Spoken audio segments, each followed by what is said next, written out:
My wife announced, "I'm leaving you for a real man." Holding her coworker's hand, I said, "Perfect timing."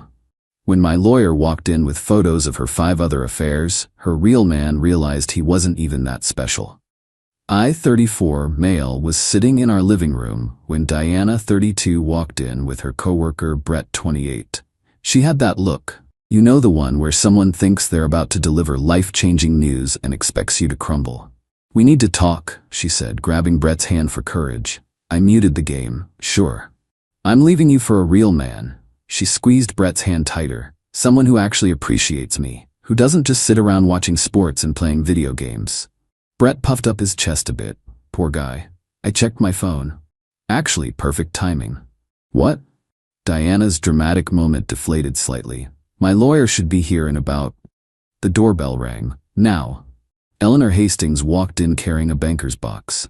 I texted her when I saw Diana's car pull up with a passenger. "Mrs. Morrison," Eleanor nodded professionally. "Mr. Brett Kelly," he supplied, suddenly looking less confident.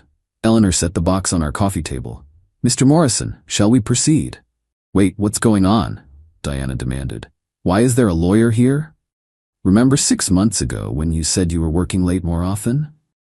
I kept my voice level. "I noticed you were coming home smelling like different colognes, not Brett's, several different ones." Diana's face went pale. Brett's hand loosened in hers. Eleanor opened the box and pulled out 6 manila folders. "We have documented evidence of 6 extramarital relationships over the past 8 months. 6? Brett's voice cracked. "You're number 4, chronologically speaking," Eleanor informed him helpfully. I watched Diana's face cycle through emotions. Shock, anger, calculation. "You hired someone to follow me?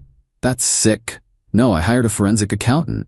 I leaned back. "See, you kept using our credit cards for your dates." The paper trail was extensive. Eleanor spread out the evidence. Credit card statements highlighted in different colors. Green for Mr. Kelly here. Blue for Jackson Reeves from accounting. Yellow for Dr. Martinez from your yoga class. Pink for your personal trainer Leo. Orange for Thomas from your book club. And purple for someone named Dante you met on a business trip. Brett stepped away from Diana. 6 guys? At the same time? Not exactly at the same time, Eleanor clarified, though there was significant overlap, particularly busy week in September. She had dates with 4 different men. "This is entrapment," Diana sputtered. "That's not what entrapment means," Eleanor said patiently. "This is documented evidence of infidelity using marital assets." Brett was backing toward the door. "Diana, you said I was special, that we had something real." "We do, baby. This is just..." "Thursday nights were mine, right?" Brett asked. "Our night?" Eleanor flipped through papers. "Thursday, September 15th, dinner with Mr. Reeves at Chez Laurent. Thursday, September 22nd, hotel reservation with Dr. Martinez. I'm out." Brett headed for the door. "Brett, wait," Diana started after him. "Let him go," I suggested. "We have more to discuss." She whirled on me. "You bastard. You've been planning this." "For 3 weeks, yes, since I confirmed the 6th affair. I want a divorce." "Already drafted." Eleanor pulled out another document, along with a complete financial disclosure. "You've spent approximately $32,000 on your affairs using credit cards, cash withdrawals, and charges to our accounts. That's marital money. I'm entitled to spend it. On household expenses, yes. On hotel rooms and expensive dinners with multiple partners, no." Diana grabbed her phone. "I'm calling my lawyer." "Goldstein, Ramirez, or Phillips?" I asked. She froze. "How do you..." "You saved their numbers in our shared contacts by mistake. I assumed one of them would call back eventually." Her phone rang. Brett's name flashed on screen. She answered eagerly. "Baby, let me explain." I could hear him from across the room. "Lose my number, and I'm reporting this to HR first thing Monday." The call ended. Diana stood there, phone in hand, reality settling in. $32,000, she said finally. That's not possible." Eleanor pulled out itemized statements. "Shall we review? The weekend trip to wine country with Dr. Martinez, $3,200. The shopping spree with Leo, $2,100. Stop." Diana sank onto the couch. "What do you want?" "A divorce, clean and simple." "I'll take you for everything, half the house, alimony." "Actually," Eleanor interrupted, "given the documented infidelity and financial misconduct, you'll be lucky to walk away with your personal belongings and vehicle." "This is America." I get half. Of marital assets, yes, after deducting the $32,000 you misappropriated. Also, Mr. Morrison's inheritance from his father was never commingled with marital funds, so the house remains his separate property. I'd been very careful about that. Dad left me the house 2 years ago. Never put Diana's name on it, never used marital funds for maintenance. You planned this, Diana said again, but weaker. No, Diana, you planned 6 affairs, I just documented them. Update 1. The entitlement has reached new heights, folks. Diana moved in with her sister Celia after that night. I thought we'd handle this like adults, quick divorce, move on. Nope, first came the text bombardment. Not to me, she knows I blocked her. To my mom, my brother, my best friend Jake, all variations of how I'm a monster who stalked her and violated her privacy. My mom called me, confused. She says you hired people to follow her? No, Mom. I hired an accountant to review our credit card statements. Everything was right there in black and white. 6 men? 6 that I have proof of. Oh, honey, I never liked her. Thanks, Mom. Little late but appreciated. Then Diana got creative. She showed up at my work Tuesday. Security called up from the lobby. Mr. Morrison, your wife is here. She says it's an emergency. I came down to find her in full performance mode. Tears, designer dress that I probably paid for, clutching tissues. Please, just 5 minutes, she begged loud enough for everyone to hear. I made mistakes, but I love you. Diana, you need to leave. I was confused, lonely. You were always working. I work standard hours. You were working late, remember? The security guard was trying not to laugh. Steve's good people. We've chatted before. Those men meant nothing. All 6 of them. Guy waiting for the elevator definitely heard that. Diana's face went red. Can we please talk privately? Your lawyer can talk to mine privately. I don't have a lawyer. No one will take my case. That was interesting. Why not? Because you poisoned them against me, showed them your stupid evidence. I showed my lawyer evidence. That's how lawyers work. She grabbed my arm. Please, I'll do anything. Counseling, therapy. Diana, you were dating 6 men, simultaneously. Using my money. Our money. Money you spent on other men. No. She switched tactics, went from sad to angry. Fine, I'll destroy you. I'll tell everyone what kind of man you really are. What kind is that? The kind who spies on his wife, who pays people to stalk her. I paid an accountant to review credit card statements. Statements you left in our shared filing cabinet. I'll go on social media, tell everyone. Okay, she blinked. Okay? Tell whoever you want, post whatever you want. The evidence speaks for itself. That's when she really lost it. Started yelling about how I never appreciated her, never made her feel special, how those other men actually saw her worth. Steve stepped forward. Ma'am, I need you to leave. Don't touch me, I know my rights. Your right to leave voluntarily or in handcuffs, Steve said calmly. She stormed out, but not before throwing one last gem. You'll regret this. I'll take everything. She would not take everything. Update 2. Remember how Diana couldn't find a lawyer? Well, she found one, kind of. Her sister Celia's boyfriend Trent just graduated law school. Hasn't passed the bar yet, but he's basically a lawyer, according to Diana. I found this out when Eleanor called me, laughing so hard she could barely speak. He sent a demand letter, she wheezed. On notebook paper, written in pen. The demands were spectacular. The house, still not marital property. Monthly alimony of $8,000. I make $75 a year. Her car paid off. Hers already paid off. $50,000 for emotional distress, all my retirement accounts, my collection of valuable vintage items, my Xbox. He cited Judge Judy, Eleanor continued, as legal precedent. Is that legal? It's adorable is what it is. I'm framing this. But here's where it gets really good. Diana decided to take matters into her own hands. Started a social media campaign. Narcissistic ex, financial abuse, surviving divorce. The posts were something else. Apparently, I controlled all her spending, while she spent $32K on affairs, isolated her from friends, the 6 men suggest otherwise, emotionally neglected her, causing her to seek comfort, stalked her movements, aka looked at credit card bills. She tagged all our mutual friends.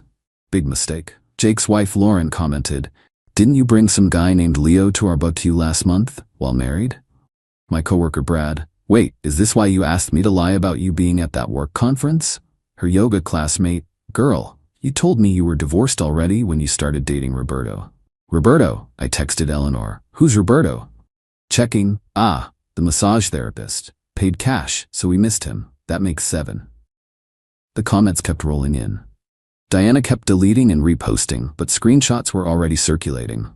Then Brett joined the party. He posted his own story. PSA, if someone tells you they're leaving their spouse for you because you're special, maybe ask if you're the only special one. Finding out you're number 4 out of 6, update, now 7, is a real ego check. Also, HR says I need sensitivity training because of this mess. Thanks, Diana. Diana tried damage control. Posted about how polyamory is valid, and she was exploring her needs. Her sister Celia commented, polyamory requires consent from all parties. This is just cheating. Even Trent, her lawyer, backed away. Posted that he was focusing on studying for the bar and no longer offering legal advice. But the best part? Remember Dr. Martinez from her yoga class? His wife saw the posts, and she's an actual lawyer, a divorce lawyer. She reached out to Eleanor, professional courtesy and all that. Turns out Diana owes her husband $5,000 for a medical consultation that was definitely not medical. The house of cards was collapsing, and Diana's response was to double down. Update 3. Diana hired a real lawyer. Finally. Guy named Russell Winters, known for taking difficult cases. Emphasis on difficult. We had our first settlement meeting yesterday. Diana showed up in what I can only describe as wronged wife costume. Conservative suit, minimal makeup, hair in a bun. Winters opened strong. My client has been subjected to financial abuse and surveillance. We're seeking fair distribution of assets and compensation for emotional distress. Eleanor slid over a folder. Your client spent $32,000 on extramarital affairs. We have documentation for 7 confirmed relationships. Alleged affairs. Credit card receipts, hotel bookings, and signed affidavits from 3 of the men involved. Diana's mask slipped. Affidavits? Mr. Kelly was quite detailed, Eleanor said. He kept your texts, all of them. Winters flipped through Brett's statement, his face getting longer with each page. Additionally, Eleanor continued, Dr. Martinez's wife is pursuing legal action for the money your client borrowed under false pretenses. That's a separate matter, Winters said weakly. It establishes a pattern of deception and financial misconduct. Diana leaned over to whisper urgently to her lawyer. He shook his head. Moving on to assets, Eleanor said. The house is protected inheritance, not marital property. The vehicles are already separately titled. Retirement accounts will be divided according to state law after deducting the misappropriated funds. That's not fair, Diana burst out.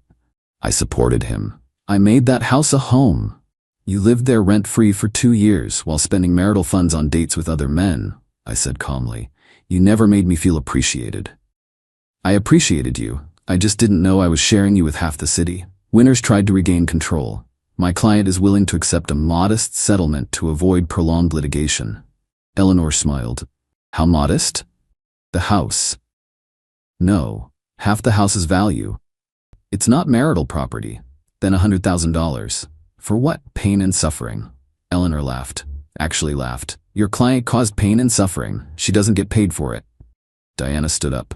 This is ridiculous. I gave him the best years of my life, while giving the best nights to everyone else, I muttered. I want what I'm owed. Here's what you're owed, Eleanor said, pulling out another document. After calculating the misappropriated funds against your share of marital assets, you'll receive approximately $3,200, your car, which is already in your name, and your personal belongings. $3,000? I can't live on that. Then I suggest you get a job. I have a job. Then you'll be fine. Winters whispered urgently with Diana. Finally, we need to caucus.